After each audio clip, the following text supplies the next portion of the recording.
요즘에 비트코인이 굉장히 많이 빠지고 있습니다. 비트코인 보유하고 계신 분들은 굉장히 힘든 시기를 보내고 있을 것 같아요. 왜냐면 1월 1일 비트코인을 투자했다면은 마이너스 2.2% 수익을 하나도 보지 못했습니다. 반면 코스피는 70%나 올랐습니다. 엄청나게 많이 올라가지 않았습니까?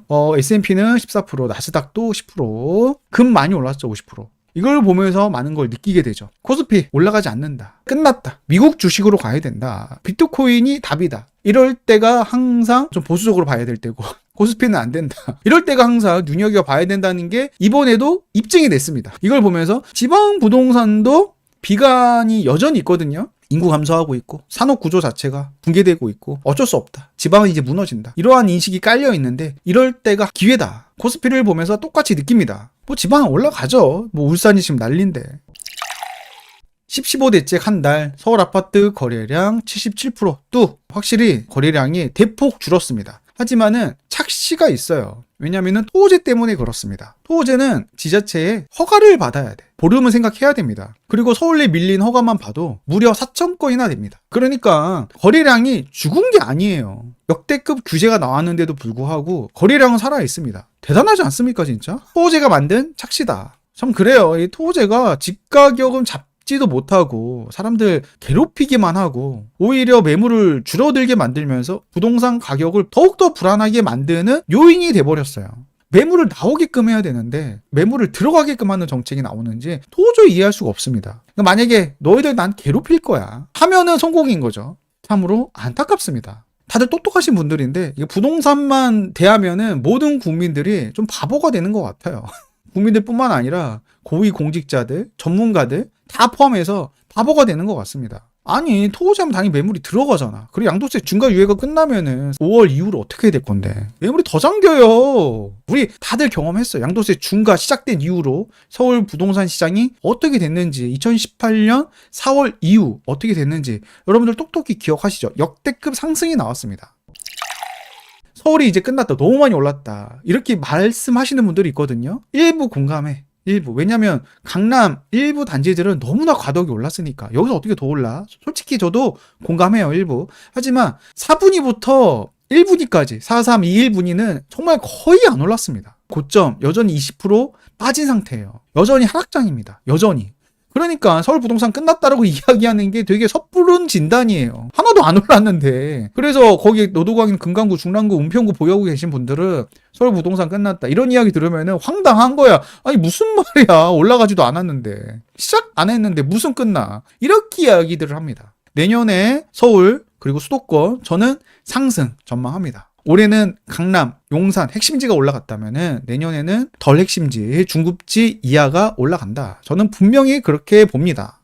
서울 집값 반등했습니다. 좀 이렇게 섣부른 판단일 수도 있습니다. 살짝 반등하고 다시 내려갈 수도 있으니까 더 지켜봐야 되겠지만 이 반등한 거는 많은 의미가 있어요. 이게 규제가 한 달을 채 못 갑니다. 이제 627 규제도 그렇고 이번 15 대책도 그렇고 한 달을 채 못 가는 것 같습니다. 사람들이 빨리 적응을 하고 빨리 대응을 합니다. 왜냐하면 우리가 다 겪었으니까. 문재인 정부 때 다 겪은 내용입니다. 대출 금지도 겪어봤고 규제 지역도 겪어봤고 그러다 보니까는 빨리 적응하는 겁니다. 규제에 빨리 적응하고 움직이는 사람이 위너였듯이 이번에도 빨리 움직이자. 이러한 시장 분위기가 팽배합니다. 막을 수가 없는 거예요 진짜.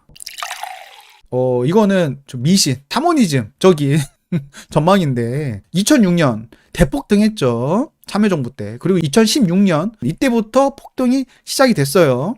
그리고 내년이 2026년이거든요. 정확히 10년 주기설. 공교롭게도 이게 666이에요. 666. 이게 지옥이 오나요? 무주택자분들에게. 빨리 사야 되지 않나라는 생각이 듭니다. 진짜 지옥이 올 것 같습니다.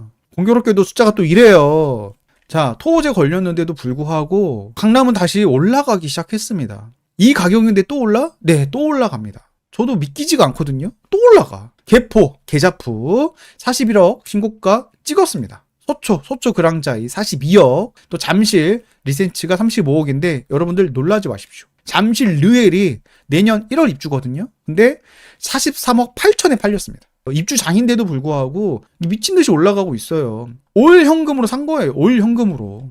여기 신천동이거든요. 짭실이라고 놀림받았던 그 동네입니다. 그런데 44억. 이러면은 잠실주공 5단지, 잠실 장미 얘네들이 신축이 되면 과연 얼마가 될지.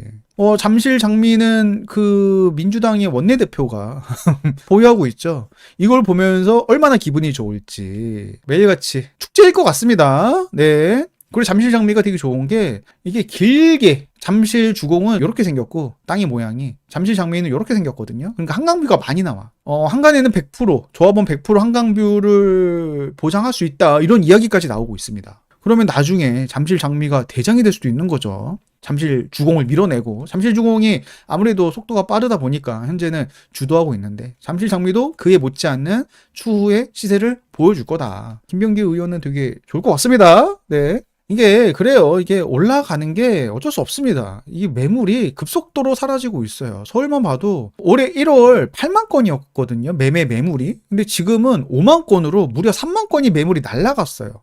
이게 무슨 일이죠? 규제가 나오면 나올수록 매물이 사라지고 있습니다.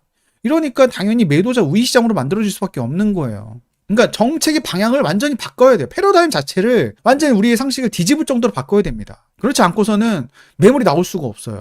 근데 과연 할 수 있을까? 경기도 줄어들고 있고, 자, 세종, 대저 이런 데들의 매물은 줄어들고 있지 않지만 전월세가 미친 듯이 줄어들고 있습니다. 여러분들 울산 같은 경우 보십시오. 전월세 매물이 0을 향해 가고 있으니까 매매에도 덩달아서 감소하고 있죠. 왜냐하면 전월세가 없으니까 매매 매물을 찾는 거죠. 그 매매 매물이 들어갑니다. 팔리니까. 그러면서 울산은 대세 상승 초읽기에 들어간 거죠. 부산도 전월세, 대구도 전월세 매물 들어가고 있고 광주도 마찬가지고 굉장히 안 좋은데도 불구하고 전월세 매물이 줄어들고 있는 거 보면은 여기도 나중에 좋아지겠구나. 자연스럽게 추측할 수 있죠. 대구가 어나드 버머가 지금 미분양이거든요. 소진율이 40에서 50%. 그게 53평이 22억에서 한 23억 정도 돼요. 근데 이것도 완판이 될 겁니다. 내년 1월 입주인데 완판이 될 거예요. 왜냐면 제니스 버머가 한 18억 정도 됩니다. 52평이. 가격 차이가 생각보다 그렇게 많이 안 나요. 왜냐면 이거 2009년식이거든. 그리고 어나드 버머는 2026년식이야. 연식 차이만 봐도 27년이야. 근데도 가격 차이가 많이 안 나죠. 그리고 버머 W가 그래도 이 동네에선 신축인데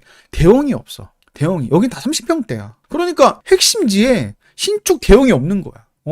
그러니까 어나드 버머도 다 완판되고 여기도 분명히 많이 올라가겠구나. 지금 당장은 너무나 비싸고 대구 자체 시장이 그렇게 막 활성화된 건 아니니까. 그리고 내년 1월 입주면은 자금력에 있어서도 좀 문제가 있고 여러 가지 그런 허들 때문에 좀 주춤한데 이것도 입주장이 다 끝나면은 그때 살 걸. 이러한 이야기가 나올 겁니다. 뭔가 띄우는 것 같은데 그게 아니에요. 저는 전혀 관계가 없습니다. 대구에 저 하나도 보유하고 있는 게 없어요. 자연스럽게 이야기가 나오는 겁니다. 대구 이야기 하다 보니까. 부산도 지금 매물이 굉장히 감소하고 있습니다. 이러한 심상치 않은 시장입니다. 그러다 보니까는 그린벨트 해제 카드를 꺼낼지 말지 고민하고 있어요. 얼마나 다급한 게 여러분들도 느껴지실 겁니다. 근데 그린벨트 해제를 해도 실제 공급까지 10년이에요. 그리고 여기도 다 땅 주인들이 있습니다. 예전처럼 불도저를 밀 수가 없어요. 다 보상을 해줘야 돼. 이분들도 빨간띠 두르고 조금이라도 더 받으려고 할 겁니다. 그러니까 거기서 많은 시간들이 걸려요. 그리고 환경 영향 평가를 하면서 수많은 도룡뇽, 금개구리, 무슨 두꺼비 다 튀어나올 겁니다. 환경 자체 튀어나올 거야. 그리고 유물도 튀어나올 수도 있고. 이게 쉬운 게 아니야, 공급이라는 게. 굉장히 어렵습니다. 그리고 서울시장이 이번에 종묘를 또 그쪽에 개발한다고 하니까 여기저기서 반대를 하잖아. 그러니까 공급이 어려워. 기본적으로. 어렵습니다.